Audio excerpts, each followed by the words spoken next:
नमस्कार मंडळी, मी स्मिता. आम्ही साताऱ्याला गेलो होतो.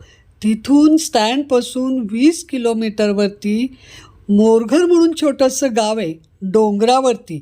तिथे मेरुलिंगाचं म्हणजे शंकराचं मंदिर आहे. ते पाहायला गेलो, पण इतका अलभ्य लाभ आम्ही टपकलो स्वर्गातच. तर चला, तुम्ही पण माझ्याबरोबर स्वर्गाची सैर करा आणि मला सांगा कसं वाटलं ते, बरं का.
मंदिर डोंगरावर आहे.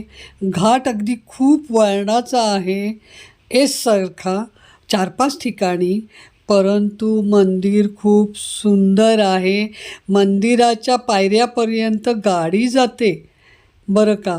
आणि रस्ता अतिशय व्यवस्थित छान आहे. त्यामुळं जरूर जा तिथे आणि घ्या अनुभव. सातारा शहरापासून अगदी जवळ डोंगरावर अतिशय सुंदर परिसर असलेलं हे पांडवकालीन मंदिरही तितकंच सुंदर आहे. एवढंच आहे, इथे आसपास जेवणा खाण्याची सोय नाही. त्यामुळं एकतर तुम्हाला दिवस काढायचा असेल तर तुम्ही जेवण घेऊन यावं, आणि नाही तर जेवायला तुम्हाला सातारा अगदी टप्प्यातच आहे, हवं ते मिळेल बरं का. इथे मात्र चहा पाण्यासाठी एक टपरी आहे, पण ती पावसामुळे असेलच असं काही सांगता येत नाही. पण बाकी म्हणाल तर इथे खूप सुंदर आहे. जरूर या, जरूर पहा. कोणत्याही मोसमात या, पावसाळ्यात मात्र जरा जास्तच मजा आहे.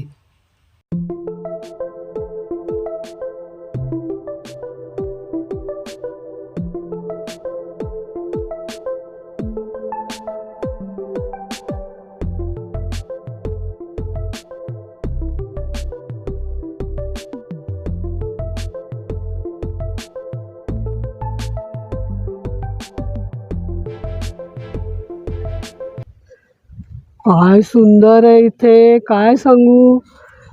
स्वर्गात असल्यासारखं आहे, कळलं का. या पावसाळ्याच्या दिवसात सगळे ढग उतरलेले बरं का, धुक्यासारखी अवस्था. काय सुंदर दिसतंय खाली सगळं, आणि श्रावणामुळे खाली ऊन दिसतंय आणि वर ढग जमलेत. आई ग, क्या सीन है. खरंच हे डोळ्यांनी पाहण्याची खूप गंमत आहे. तुम्हाला ते दिसतंय की नाही मला कळत नाही. मी प्रयत्न करते दाखवायचा, पण खाली ऊन आणि वरती ढग. आई ग, हे नजरेला तर इतकं भारी वाटतंय. अलीकडच्या डोंगरावर ढग आहेत आणि पलीकडे ऊन आहे, दिसतंय का. हो, कसलं भारी, अगदीच स्वर्गात असल्यासारखं. खाली शेतांचे सगळे हिरवे गालीचे आहेत, हिरवे हिरवे गार गालीचे, हरित तृणांच्या मखमालीचे. ओ माय गॉड, कसली मजा आहे. यातून एक वाट खाली जाते बरं का, ह्या देवळाच्या शेजारून ती खाली जाते. तिकडे बाळूमामाचं मंदिर आहे बरं का. जमलं तर जाऊ. मी ह्या रस्त्याने आलो बरं का. चांगला चढाचा रस्ता आहे. हे बघा, दिसतोय का तुम्हाला. हा सगळा चढाचा वळणाचा घाटच आहे पुरा बरं का. आणि हे बघा हा डोंगर, कसलं मस्त दृश्य आहे. काही होत नाही गोष्टी. तिकडे तिकडे शंकराचं मंदिर, इकडे झरे कुठे आहेत? झरे पंडावांचं आहे. आजी झरे कुठे आहेत?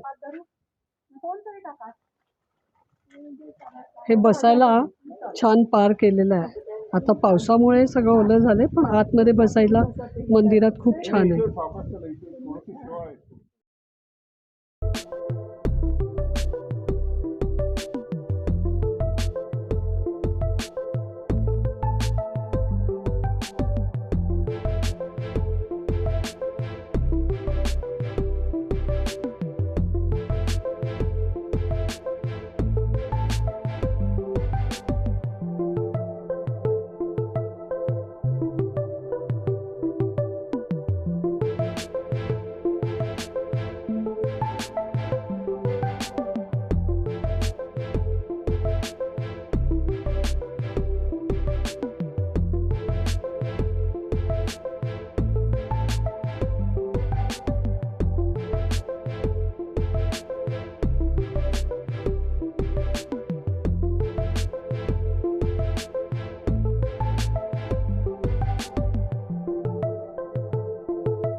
झाला की चांगलं.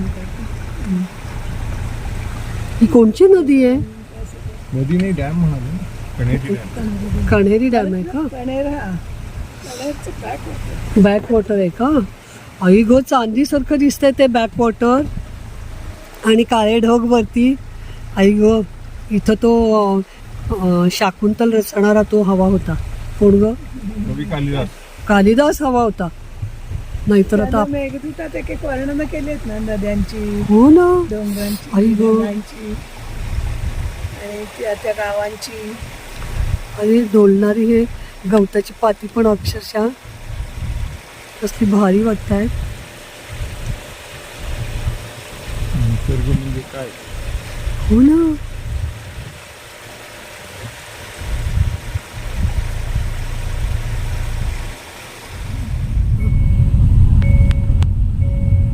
आमच्या उगीचे कितीतरी त्या ग्रुप मधले. आता आम्ही शिवलिंगाचा अजून व्हिडिओ असा झाला नाही. उभा डोंगर सगळा हिरवा, कोण आहे? काय आम्हाला भारी तरी वाटतंय सांगायचं. बघायला. काय सांगू. श्रावणात आम्ही पण आलो असतो तुमच्याबरोबर. हो हो हो हो हो हो हो ना.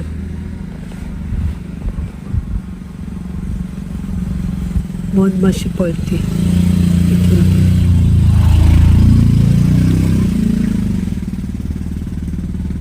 चला, आपलं ना नशीब लागतं असं डान्सिंग झाडं पानं पाहायला. खरंच नशीब लागतं. स्वर्गापेक्षा काही कमी नाहीये. बाबो, एकदा याच इथे आणि घ्या बघून.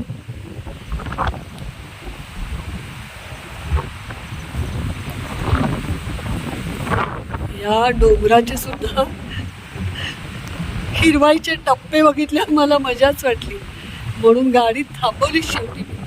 डोंगरावर उतरलेले ढग बरं का. मजा आहे.